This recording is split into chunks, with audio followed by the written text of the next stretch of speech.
Hello students, আজকে এডুকাসফের ক্লাসরুমে আমরা সম্পাদ্য নিয়ে একটু আলোচনা করব। ক্লাস 10-এর দশম শ্রেণীর ওয়েস্ট বেঙ্গল বোর্ডের যে সম্পাদ্যগুলো নিয়ে যেগুলো আছে আর কি, সেগুলো নিয়ে আজকে আমরা আলোচনা করব।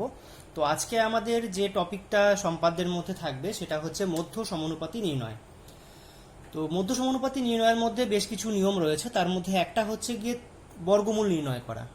এরকম বিভিন্ন সংখ্যা দেওয়া থাকে, সেই সংখ্যাগুলোর আমরা বর্গমূল নির্ণয় করতে পারি। তো আজকে এখন তোমাদের সামনে যে সংখ্যাটা আমরা বর্গমূল নির্ণয় করে দেখাবো সেটা হচ্ছে 23-এর বর্গমূল নির্ণয় করা হচ্ছে। আমরা সম্পাদ্যের সাহায্যে পুরো কাজটা করব, কারণ আমরা 23-এর বা যে কোনো সংখ্যার বর্গমূল আমরা বীজগাণিতিক পদ্ধতিতে নির্ণয় করতে পারি, কিন্তু এখানে আমরা বীজগাণিতিক পদ্ধতিতে একদমই যাব না। আমরা এখানে পুরো কাজটাই করব হচ্ছে সম্পাদ্যের সাহায্যে। তো দেখো, প্রথমে যেটা করছি সেটা হচ্ছে এই যে 23 রয়েছে, 23কে আমি প্রথমে ভাঙিয়ে নিচ্ছি। আমি যদি 23কে 5 দিয়ে ভাগ করি তাহলে আমি পাচ্ছি হচ্ছে 5 গুণ 4.6। তাহলে 23 মানে হচ্ছে আমরা 23কে দুটো ইয়েতে ভাঙছি, একটা হচ্ছে 5, একটা হচ্ছে 4.6। তাহলে আমি যেটা করব প্রথমে সেটা হচ্ছে 5 সেন্টিমিটার এবং 4.6 সেন্টিমিটার দৈর্ঘ্যের দুটো সরলরেখা আমি প্রথমে আগে এঁকে নিচ্ছি। আচ্ছা, একটা কথা বলি, সেটা হচ্ছে আমি এখানে পেন্সিল দিয়ে আঁকছি না। তার কারণ হচ্ছে পেন্সিল দিয়ে আঁকলে পরে একটু আবছা হয়ে যেতে পারে। আমি পেন দিয়ে পুরোটা করছি, কিন্তু তোমরা তোমাদের প্র্যাকটিস এবং পরীক্ষা সবটার জন্য কিন্তু তোমরা পেন্সিল ব্যবহার করবে। তো আমি যেটা বলছিলাম সেটা হচ্ছে আমি 5 সেন্টিমিটার এবং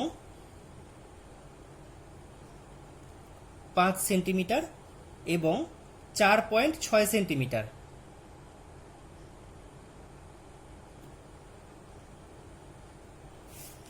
দুটো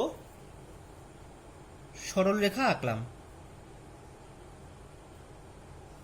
তার আগে একটা কথা আমাকে লিখতে হবে, সেটা হচ্ছে যে এখানে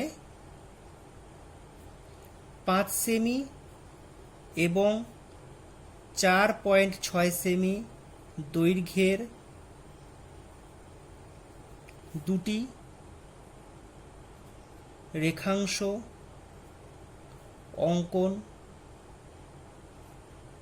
করা হলো। কারণ এখানে যে দিয়েছে বর্গমূল নির্ণয় করতে, সেটা কিন্তু শুধুমাত্র একটি সংখ্যা। সেখানটায় কিন্তু কোনো মান নেই, মানে কোনো একক নেই। মান রয়েছে শুধুমাত্র, কিন্তু কোনো একক নেই। সেন্টিমিটার বা মিটার, কিলোমিটার কিছু তো বলা নেই। আমরা সেখানে সেন্টিমিটার ধরে কাজটাকে করছি। এবার যেটা করব আমি সেটা হচ্ছে এখানে একটা দাগ নিচ্ছি বড় করে। তারপরে কম্পাস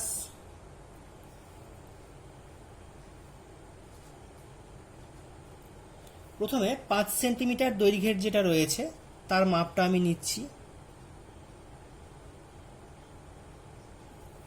এবং এখান থেকে প্রথমে 5 সেন্টিমিটার দৈর্ঘ্যের মাপটা কেটে নিলাম। তারপরে 4.6 সেন্টিমিটারের যে মাপটা আছে সেটা নিচ্ছি, সেটা আমি এখান থেকে কেটে নিলাম। তাহলে আমরা প্রথমে 5 সেন্টিমিটার এবং তারপরে 4.6 সেন্টিমিটার এই দুটো দাগ আমরা এখানে দিয়ে নিলাম। এবার আমাদের কাজ যেটা হবে সেটা হচ্ছে যেখানটায় 5 সেন্টিমিটার আঁকা হয়েছিল সেখানে আমরা একটা লম্ব অঙ্কন করব। তাহলে লম্বটা আঁকা হচ্ছে এইভাবে।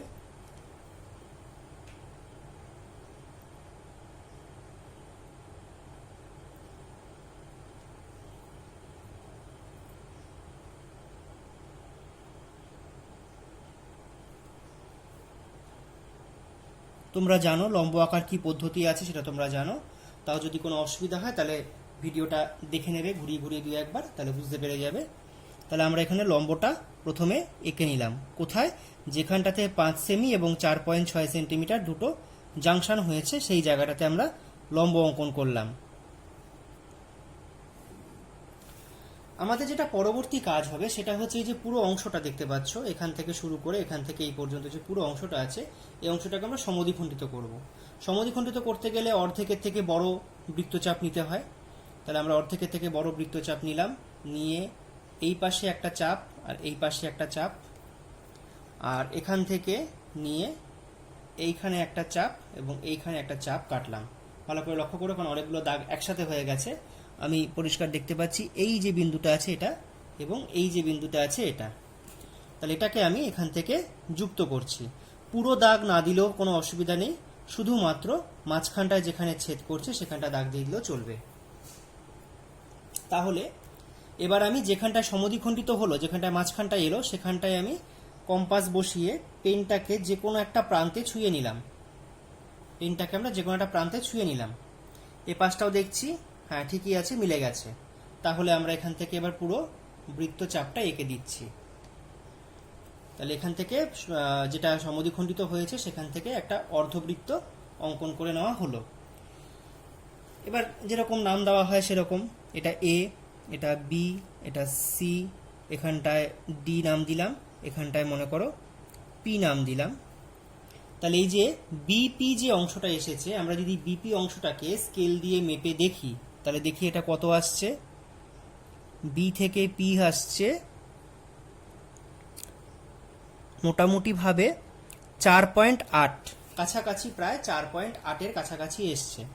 একটা রাফ ক্যালকুলেশন করি, 4.8 ইন্টু 4.8, 8 × 8 = 64, 4 হাতে রইল 6, 4 × 8 = 32, 4 × 8 = 32, 64, 64, আর এদিকে ছিল হচ্ছে গিয়ে 8 × 8 = 64, 4 হাতে ছিল 6, 64, 70-এর 0 হাতে রইল 7, 4 × 4 = 16, আর সাথে 23।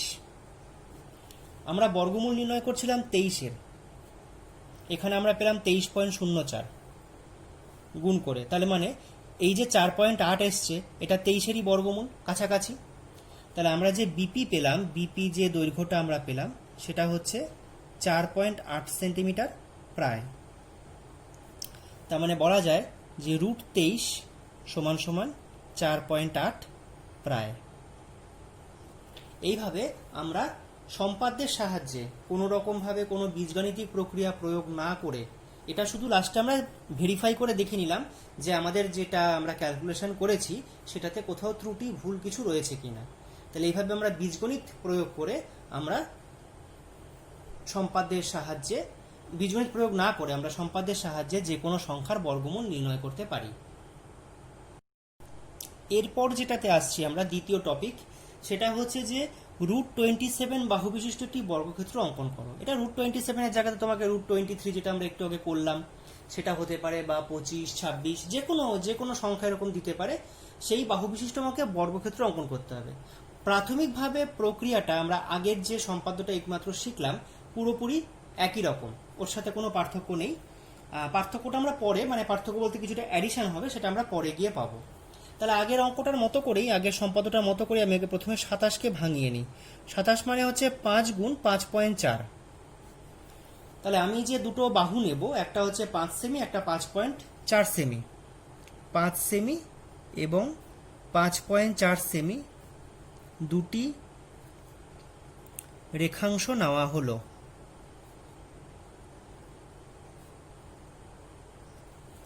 বেশ, তো আমি প্রথমে সেগুলো আগে এঁকে নিই।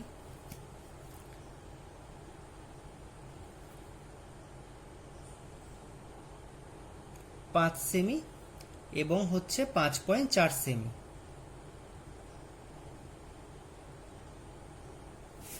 দুটো রেখাংশ এঁকে নিলাম। এইমাত্রই তোমাদেরকে বলেছি যে আঁকাটা আগের আঁকাটার মতো করেই শুরু হবে। তাহলে আগের আঁকা মতো করে যদি শুরু হয়, তাহলে আমি প্রথমে আগে এখানে একটা লাইন টেনে নিচ্ছি।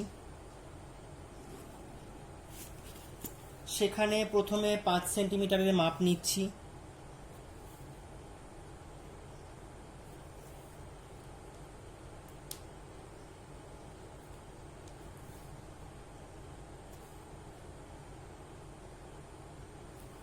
প্রথমে আমরা 5 সেন্টিমিটারের মাপ নিলাম, তারপরে নিচ্ছি 5.4 সেন্টিমিটারের মাপ। এখান থেকে শুরু করে এবার আমরা এলাম হচ্ছে 5.4 সেন্টিমিটারে। তারপর যেমন প্রক্রিয়া ছিল আমাদের, যেখানটায় দুটো জংশন এসছে, যেখানটায় দুটো মানে সংযোগ জায়গা রয়েছে, সেখানে আমরা একটা লম্ব আঁকবো।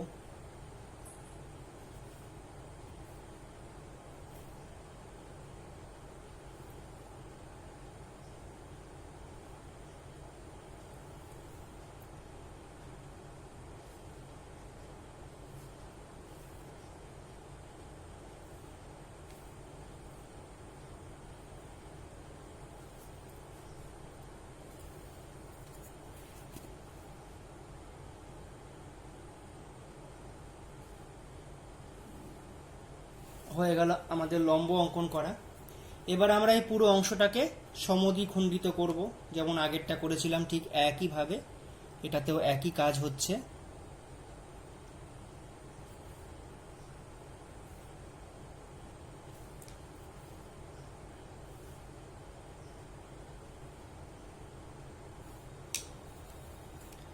তো যেটা হবে সেটা হচ্ছে যে আমরা ওই শুধু মাঝখানে একটু দাগ দিয়ে নিচ্ছি, যেরকম আগেরটাতেও দিয়েছিলাম। পুরো দাগটা দেওয়া যায়, না দিলেও কোনো অসুবিধা নেই, মাঝখানটা দাগিয়ে নিলাম। এবার আমরা অর্ধবৃত্ত আঁকবো, যেখানটায় সমদ্বিখণ্ডিত হলো এই মাত্র সেখানটাতে কম্পাসের পিন বসিয়ে আমরা চেক করে দেখে নিচ্ছি, হ্যাঁ ঠিকই আছে। আমরা কি করলাম, আমরা এখান থেকে একটা অর্ধবৃত্ত ওপর দিয়ে এঁকে দিলাম, এবং সেই অর্ধবৃত্তটা এই লম্বকে যেখানটায় ছেদ করলো, আগেরটা যেরকম বিপি নাম দিয়েছিলাম এটাও একই নাম দিলাম বিপি। এখানটায় এ, এখানটায় সি, আর এখানটায় হচ্ছে ডি। তাহলে এখানেও আমরা নামটা দিলাম হচ্ছে একই আগের মতো করে বিপি। বিপি যে দৈর্ঘ্যটা পাওয়া গেল সেই বিপি দৈর্ঘ্যটাকে আমরা কম্পাস দিয়ে মেপে নিচ্ছি, বি থেকে পি, নট ডি, ভালো করে শুনবে, বি থেকে পি মেপে নিলাম। দেখো বি থেকে পি পর্যন্ত মেপে নেওয়া হলো। নিয়ে আমরা এখানে একটা দাগ দিলাম, তারপরে এইখানে যেখানে আমরা এইমাত্র বৃত্তচাপটা আঁকলাম সেখান থেকে এখানে একটা দাগ দিলাম, আর পি বিন্দু থেকে আরও একটা দাগ দিলাম এখানে। তাহলে প্রত্যেকটাই কিন্তু এই বিপি যে মাপটা আমরা পেয়েছি বি থেকে পি পর্যন্ত সেই মাপটা নিয়ে করা হলো। এবার আমরা কি করব, এবার আমরা যেটা করব সেটা হচ্ছে এখান থেকে এগুলোকে জয়েন করে দিচ্ছি। এটা জয়েন করলাম এবং এটাকেও জয়েন করলাম। তাহলে এই যে বিপিআরটি সাপোজ নাম দিলাম, এই বিপিআরটি দেখেই বুঝতে পারছি এটা বর্গক্ষেত্র তৈরি হয়েছে এবং মাপটা আমরা সেম নিয়ে করেছিলাম।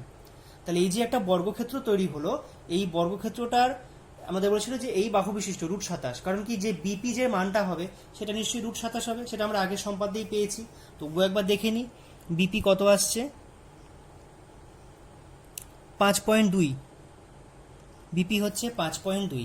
তাহলে 5.2 গুণ 5.2, 2 দুগুণে 4, 5 দুগুণে 10, 5 দুগুণে 10, 10 10 20, 0 হাতে 2, 5 5 25 আর 2 27, এটাও 27.04 এসছে। তার মানে এই যে বিপি এসছে, বিপির মান হচ্ছে তাহলে √27। ওরা আমাকে প্রশ্নে বলেছিল √27 বাহু বিশিষ্ট একটি বর্গক্ষেত্র অঙ্কন করো, তাহলে সেটা আমাদের অঙ্কন করা হলো। তাহলে আমরা এখানে মন্তব্য কি লিখব, বিপিআরটি হলো √27 সেন্টিমিটার দৈর্ঘ্য বিশিষ্ট বর্গক্ষেত্র। তাহলে এইভাবে আমরা এই সম্পাদ্যটাকে কমপ্লিট করব। এরপর আজকের 3 নম্বর সম্পাদ্যে আসছি, সেটা হচ্ছে 4 সেমি এবং 6 সেমি বাহু বিশিষ্ট আয়তক্ষেত্রের সমান ক্ষেত্রফল বিশিষ্ট বর্গক্ষেত্র অঙ্কন করো। তাহলে প্রথমে আমরা একটা আয়তক্ষেত্র অঙ্কন করব, সেই আয়তক্ষেত্রের ক্ষেত্রফলটা যা হবে, তাহলে 4 এবং 6 যদি বাহু হয় তাহলে সেই আয়তক্ষেত্রের ক্ষেত্রফল হচ্ছে 24, 6 গুণ 4 ইকুয়াল টু 24 আসবে।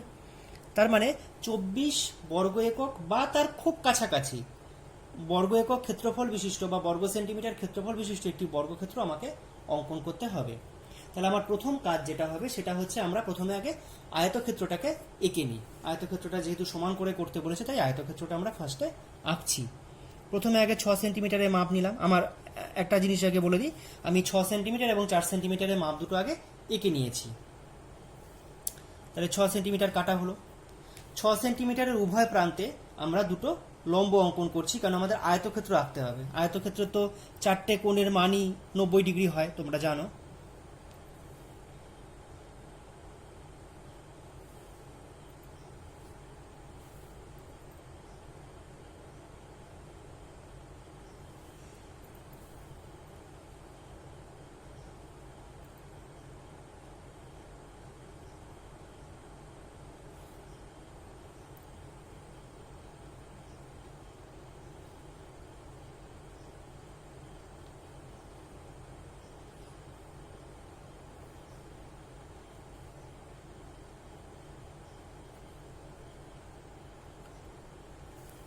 তাহলে যেটা করলাম সেটা হচ্ছে যে 6 সেন্টিমিটার যে বাহুটা আমরা নিয়েছিলাম সেই বাহুটার উভয় প্রান্তে আমরা দুটো লম্ব আঁকার ব্যবস্থা করে নিলাম। এবার লম্বটা আঁকবো।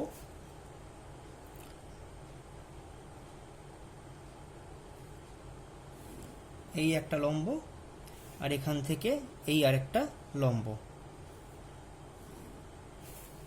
তাহলে দুটো লম্ব অঙ্কন করা হলো। এবার আমি 4 সেন্টিমিটারের মাপটা নিয়ে নিই এখান থেকে, নিয়ে এই দুটো লম্ব থেকে 4 সেন্টিমিটার কাটি।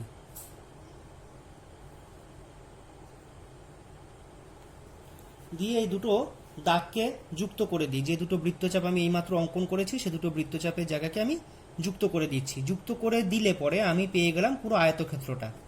যে আয়তক্ষেত্রটার এই বাহুটা হচ্ছে 6 সেন্টিমিটার, এটাও 6 সেন্টিমিটার, এবং এই দুটো হচ্ছে 4 সেন্টিমিটার। পরবর্তী কাজ হচ্ছে এই যে আয়তক্ষেত্রটা আমরা অঙ্কন করলাম, এই আয়তক্ষেত্রের সমান ক্ষেত্রফল বিশিষ্ট করে আমাকে একটা বর্গক্ষেত্র আঁকতে হবে। যে 4 সেন্টিমিটারের মাপটা আমি এখানে এঁকেছিলাম, এই যে 4 সেন্টিমিটারের মাপ এখানে আঁকা রয়েছে, এইটা তোমরা এখান থেকে কেটে নাও। এই যেখানে শেষ হয়েছিল 6 সেন্টিমিটার, তারপর থেকে এটাকে কেটে নেওয়া হলো। কেটে নেওয়ার পর আমাদের কাজ হচ্ছে কি? কাজ হচ্ছে এই যে পুরো অংশটা 6 এবং 4 মিলিয়ে এই অংশটাকে আমরা সমদ্বিখণ্ডিত করছি। অর্ধ অপেক্ষা বৃহত্তর চাপ নিতে হয়। আর নিচের দিকটা ভিডিওতে আসছে না, তোমরা জানো সেটা কিভাবে করতে হয়, তাই তোমাদের হয়তো অসুবিধা হবে না। ওপরে এবং নিচে সমান মাপের চাপ নিয়ে করতে হয়। তো যেখানে মাঝখানটা আছে আমি শুধু মাঝখানটাই টেনে দিলাম। আচ্ছা, এর পরবর্তীতে আমরা যেটা করব সেটা হচ্ছে একটা অর্ধচাপ, যেরকম আঁকছিলাম অর্ধবৃত্ত, সেরকম একটা অর্ধবৃত্ত আমরা আঁকবো।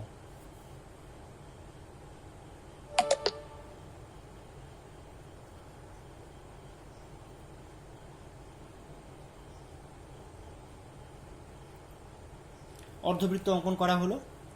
এই যে অর্ধবৃত্তটা অঙ্কন করা হয়েছে, এই অর্ধবৃত্তটা থেকে দেখো এই যে দাগটা, মানে আমি যদি নামটা এখানে দিয়ে দিই, আমি এখানে মনে করো বি দিলাম, এটা এ, এটাকে সি করলাম। এই যেটা লম্ব এটা রয়েছে, লম্বটা যেটা রয়েছে এখান থেকে বি বিন্দুতে যে লম্ব এঁকেছিলাম, যেটা আয়তক্ষেত্রের একটা বাহু, সেই বাহুটা এখানে পি বিন্দুতে ছেদ করেছে অর্ধবৃত্ত থেকে, বিপি। এই যে বিপি অংশটা এসেছে, এই বিপি অংশটাকে বাহু করে বি থেকে পি পর্যন্ত যে অংশটা, তাকে আমরা বাহুর মাপ হিসাবে নিলাম। নিয়ে আমরা যেটা করব সেটা হচ্ছে এখান থেকে আমরা এবার দেখো বিপির মাপ নিয়েছি, নিয়ে এখানে একটা চাপ, ঠিক আগের আঁকাটা যেভাবে এঁকেছিলাম ঠিক সেম ভাবে এখানে একটা চাপ, এবং পি বিন্দু থেকে এখানে একটা চাপ অঙ্কন করলাম, এবং এটাকে আমি যুক্ত করে দিচ্ছি।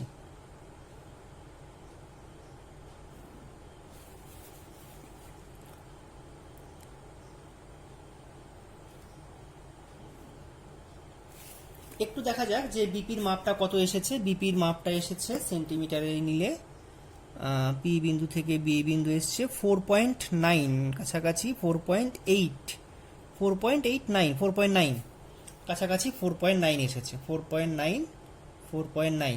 9 নং 81, 1 হাতে হলো 8, 4 নং 36, 4 নং 36, 72, 72 আর 8 হচ্ছে 80, 80 শূন্য, হাতে রইল হচ্ছে 8, 4 4 16 আর 8 24, 24.01। তাহলে আমরা এখানে যেটা করেছিলাম সেটা ছিল 24, 4 6 24, তাহলে আয়তক্ষেত্রটার ক্ষেত্রফল হচ্ছে 24, আর বর্গক্ষেত্রের একটা বাহুর দৈর্ঘ্য যেহেতু 4.9 সেন্টিমিটার, তার ক্ষেত্রফল হচ্ছে কত? 24.01। তাহলে দুটোর ক্ষেত্রফল সেম দেখাতে পারলাম আমরা। বিপিআরটি করে দিলাম। তাহলে মন্তব্য যেটা আমরা লিখবো সেটা হচ্ছে গিয়ে বিপিআরটি বর্গক্ষেত্রটি অঙ্কন করা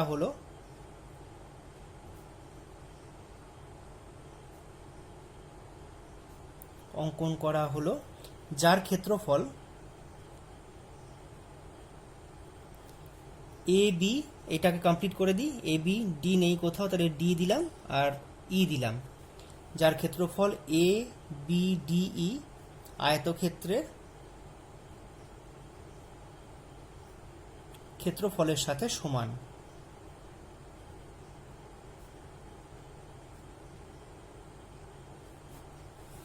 তাহলে এইভাবে আমরা একটি আয়তক্ষেত্রের ক্ষেত্রফলের সাথে সমান করে আমরা একটি বর্গক্ষেত্রের বর্গক্ষেত্র অঙ্কন করতে পারি, যার ক্ষেত্রফল হচ্ছে দুটোর ক্ষেত্রফল হচ্ছে সমান। এরপর যে সম্পাদ্যটাতে আসছি, সম্পাদ্যের যে বিষয়টাতে আসছি, সেটা হচ্ছে যে একটা ত্রিভুজের সমান ক্ষেত্রফল করে আমরা একটা বর্গক্ষেত্র অঙ্কন করব। এই বিষয় সংক্রান্ত আলোচনাতে এটা হচ্ছে লাস্ট টপিক, যে আমরা ত্রিভুজের সমান ক্ষেত্রফল করে আমরা একটা বর্গক্ষেত্র অঙ্কন করতে চলেছি। তো ত্রিভুজটা অঙ্কন করার জন্য ত্রিভুজের 3টে বাহুর মাপ আমাদের হাতের সামনে রয়েছে, আমরা দেখতেই পাচ্ছি। একটা হচ্ছে 10 সেমি, একটা 7 সেমি, একটা 5 সেমি। এই 3টে বাহু বিশিষ্ট একটা ত্রিভুজ আগে আমরা অঙ্কন করে নিই। তার জন্য দেখো আমি 10, 7 এবং 5 এই 3টে সেন্টিমিটারের মাপ আমি আগে নিয়ে নিয়েছি। তো প্রথমে আমি আগে ত্রিভুজটা আঁকি।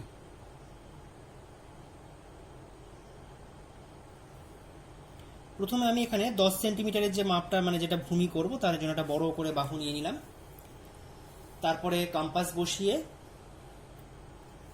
10 সেন্টিমিটার যে মাপটা হচ্ছে সেই মাপটা এখান থেকে মেপে নিলাম, দেখতে পাচ্ছ। নেবার পরে এখান থেকে 10 সেন্টিমিটার কাটলাম। তারপরে আমি 7 সেন্টিমিটারের মাপটা নিচ্ছি, নিয়ে এখান থেকে ওপরের দিকে 7 সেন্টিমিটার কাটলাম। তারপরে 5 সেন্টিমিটারের মাপ নিচ্ছি, নিয়ে এখান থেকে 5 সেন্টিমিটার কাটলাম। এইগুলো করে নেওয়ার পর এগুলোকে যুক্ত করলে আমি ত্রিভুজটা পেয়ে যাব।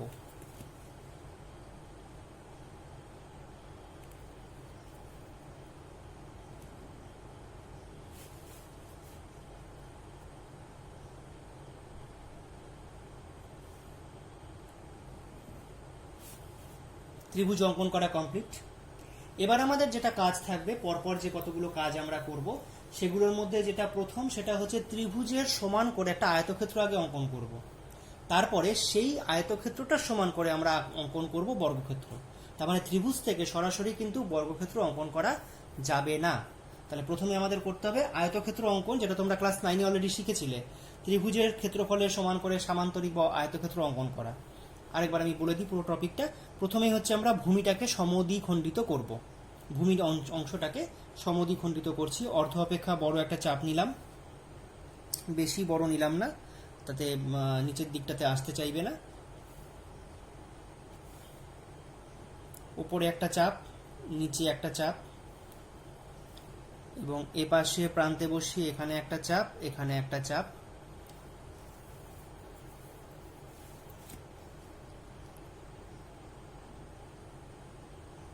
দুটোকে যুক্ত করে আমরা সমদ্বিখণ্ডিত করা অংশটা পেয়ে গেলাম।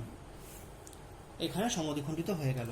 এবার আমাদের কাজ হবে হচ্ছে ত্রিভুজের যে শীর্ষবিন্দু, আমি ত্রিভুজের নামটা দিয়ে দিই, তাহলে আমার বলতে এবং তোমাদের বুঝতেও সুবিধা হবে। A B C D. এবার আমাদের কাজ হচ্ছে এ বিন্দু দিয়ে বিসির একটা সমান্তরাল সরলরেখা অঙ্কন করা। তো তার জন্য আমরা যেটা করছি সেটা হচ্ছে এসি এর মাপ নিচ্ছি। এসি এর মাপ নিলাম, এ থেকে সি মাপ নিয়ে বি বিন্দুতে বসিয়ে একটি চাপ, জায়গা একটু কম পড়ে যাবে বলে মনে হচ্ছে, তোমরা দেখে ভিডিওতে দেখতে পাবে না। তাহলে একটা কাজ করা যাক, আমরা এদিকের মাপটা নিয়ে নিই। এবি এর মাপ নিচ্ছি আমরা। এবি এর মাপ নিলাম, এবি এর মাপ নিয়ে সি বিন্দুতে বসিয়ে একটি চাপ কাটলাম এখানে। তারপরে বিসি এর মাপ নিলাম, বিসি বাহু যেটা রয়েছে, বি থেকে সি বাহুটা, তার মাপ নিলাম। এ বিন্দুতে বসিয়ে একটি চাপ কাটলাম এখানে। যেখানে চাপ দুটো ছেদ করলো সেখানটাতে আমরা এ বিন্দুর সাথে যুক্ত করলাম। আমরা পেয়ে গেলাম যে এই সরলরেখাটা, এটা যদি আমি একটা পি নাম দিই, তাহলে এবি সরলরেখা হচ্ছে বিসির সাথে সমান্তরাল করে আমরা অঙ্কন করে ফেললাম। এপি বাহুটাকে পি এ বাহুটাকে একটু এ বাহুর দিকে এক্সট্রা বাড়িয়ে দিচ্ছি, যাতে এটাকে ছেদ করে, এই সমদ্বিখণ্ডকে যে লাইনটা ছিল তাকে যাতে ছেদ করে। এবার আমরা ডিসির মাপ নিচ্ছি, ডি থেকে সি পর্যন্ত। ডি থেকে সি পর্যন্ত আমরা মাপ নিলাম, নিয়ে এখান থেকে এটা কাটলাম। কাটলে আমাদের তৈরি হয়ে গেল একটা আয়তক্ষেত্র আঁকা হয়ে গেল। এটার নাম আমি দিলাম আর, এটার নাম দিলাম হচ্ছে এস।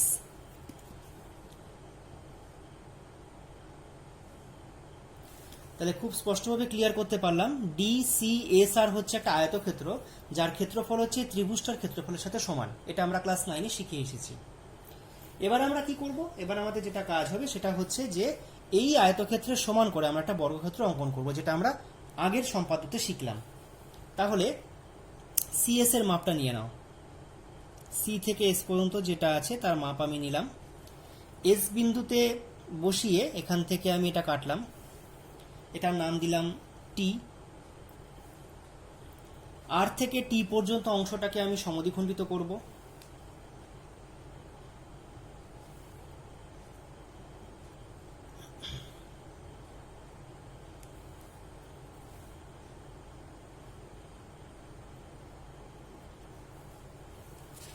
RT অংশটা সমদ্বিখণ্ডিত হয়ে গেল। পুরো দাগ আমি দিচ্ছি না, তাহলে দাগ বেশি অত দেখতে খারাপ লাগবে, শুধু এখানে একটা দাগ দিগুলো করে দিলাম। এবার একটা অর্ধবৃত্ত অঙ্কন করা হবে।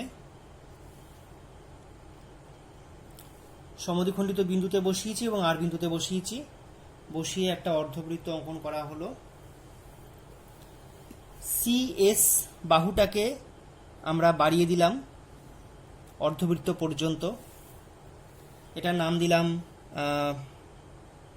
P দেওয়া হয়েছে, এটার মনে কর M নাম দিলাম। SM যেটা হলো SM এর মাপ নেব S থেকে M পর্যন্ত, মাপ নেওয়া হলো।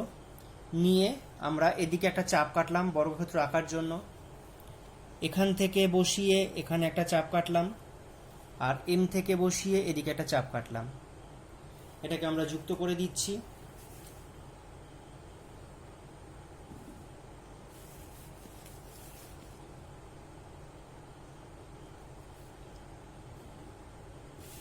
এটা মনে করো MN, এটা মনে করো K। তাহলে এই যে SKNM এখানটা লিখলে ভালো বুঝতে পারবে। SKNM যেটা পেলাম সেটা হচ্ছে কি বর্গক্ষেত্র। তার ক্ষেত্রফল কার সাথে সমান? তার ক্ষেত্রফল হচ্ছে DRSC, যে আয়তক্ষেত্রটা আছে তার সাথে সমান। আবার আয়তক্ষেত্রের ক্ষেত্রফলটা কার সাথে সমান? ত্রিভুজ ABCর সাথে সমান। তাহলে SKNM এর ক্ষেত্রফল, এটা একটা বর্গক্ষেত্র যার ক্ষেত্রফল হচ্ছে DRSC আয়তক্ষেত্রের সাথে সমান, আবার তার ক্ষেত্রফল ABC ত্রিভুজের ক্ষেত্রফলের সাথে সমান। তাহলে এই যে SKNM যে বর্গক্ষেত্রটা আমরা অঙ্কন করেছি তার ক্ষেত্রফল হচ্ছে ABC ত্রিভুজের সাথে সমান। তাহলে এই চ্যাপ্টারে আমাদের যে সম্পাদ্যগুলো থাকে সেই সম্পাদ্যগুলো নিয়ে আজকে আলোচনা হলো। তোমরা বাড়িতে এগুলো প্র্যাকটিস করো, বারবার দেখো, দেখে এগুলোকে প্র্যাকটিস করো। মোটামুটি তোমাদের সম্পাদ্যটা একদম ক্লিয়ার হয়ে যাবে। সম্পাদ্য আঁকার সময় কিন্তু অতি অবশ্য করে পেন্সিল ব্যবহার করবে, কম্পাস যেন মোটামুটি শক্ত এবং ভালো থাকে, স্কেলটা অবশ্যই ভালো করে করবে, এবং সব থেকে বড় কথা হচ্ছে ভীষণ রকমের যত্ন নিয়ে কাজটা করবে। মানে 5 সেন্টিমিটার ঠিক আছে, 5.1 হলেই বা কি যায় আসে, এরকম যেন না হয়। 5 সেন্টিমিটার মানে সেটা 5 সেন্টিমিটারই রাখার আপ্রাণ চেষ্টা করবে। এডুকাসপ্রে ক্লাসরুমে আজকের মতন এই পর্যন্ত। তোমাদের যদি এগুলো শিখে বা শিখতে ভালো লাগে তাহলে আমার চ্যানেলটিকে লাইক, শেয়ার, সাবস্ক্রাইব করে রেখো। আবার খুব শীঘ্রই কোনো একটি টপিক নিয়ে তোমাদের সাথে এই চ্যানেলে আবার ফিরে আসবো।